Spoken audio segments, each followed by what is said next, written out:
Hello दोस्तों, आपका स्वागत है आज के इस नए एपिसोड में। आज की कहानी एक सच्ची घटना पर आधारित होगी, तो चलिए शुरू करते हैं आज का ये एपिसोड। मध्य प्रदेश के एक छोटे से गांव में रवि नाम का लड़का रहता था।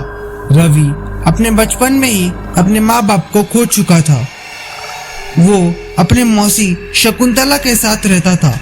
शकुंतला पेशे से एक तांत्रिक थी और गांव में लोग उससे डरते थे। रवि अपने स्कूल के दोस्तों के साथ अपनी जिंदगी बिताता था, लेकिन उसके दिल में एक खालीपन था।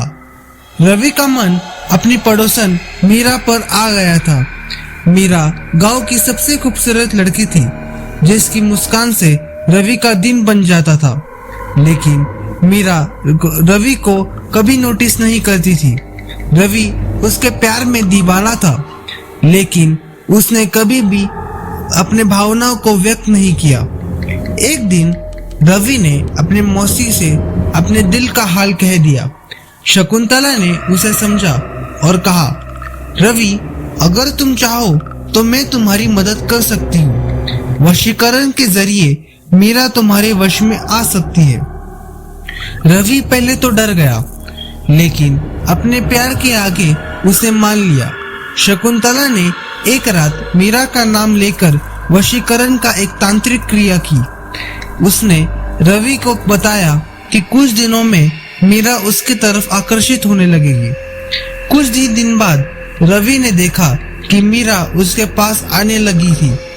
वो बातें करती थी, हंसने लगती थी और धीरे धीरे उसके करीब आने लगी। रवि को लगा कि वशीकरण सच में काम कर रहा है।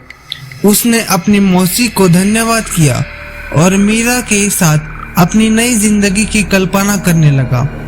लेकिन ये खुशी ज्यादा दिन तक नहीं टिक पाई। मीरा का व्यवहार अजीब होने लगा।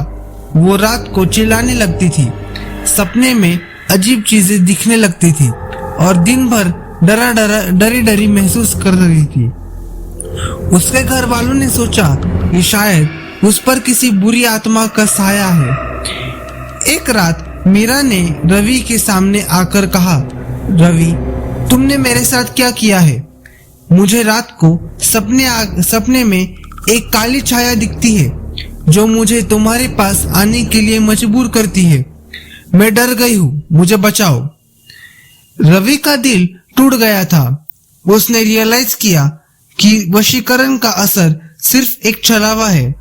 उसने तुरंत अपनी मौसी से इसके बारे में बात की। शकुंतला ने कहा, अब कुछ नहीं हो सकता, वशीकरण का असर हमेशा के लिए रहता है।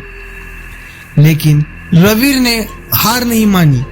उसने गांव के एक साधु बाबा से मदद मांगी। साधु बाबा ने कहा, बेटा, तुमने गलत रास्ता चुना है। प्रेम को कभी भी जबरदस्ती पाया नहीं जा सकता। वशीकरण का असर को मिटाने मुश्किल है, लेकिन प्रभु के आशीर्वाद से सब कुछ संभव है। साधु बाबा ने कुछ दिन तक मीरा का उपचार किया और धीरे धीरे उस पर से वशीकरण का असर कम होने लगा। मीरा ने रवि को माफ कर दिया, लेकिन उसके मन में डर का साया हमेशा के लिए रह गया। रवि ने सीख लिया कि प्यार और मोहब्बत को कभी भी तंत्र मंत्र के जरिए हासिल नहीं किया जा सकता। उसने अपनी मौसी को भी कह दिया कि कभी भी किसी पर भी वशीकरण का प्रभाव ना डाले। ये कहानी हमें सिखाती है कि प्यार और इज्जत को हमेशा ईमानदारी और सच्चाई से पाना चाहिए, वरना उसका परिणाम बहुत भयानक हो सकता है। आपको ये कहानी कैसी लगी, नीचे मुझे कमेंट में जरूर बताएं। और अगर आपके पास भी कोई कहानी हो तो मुझे इंस्टा पर जरूर शेयर करें, या नीचे डिस्क्रिप्शन में गूगल फॉर्म दिया हुआ है, वहां पर भी आप मुझे शेयर कर सकते हैं। धन्यवाद।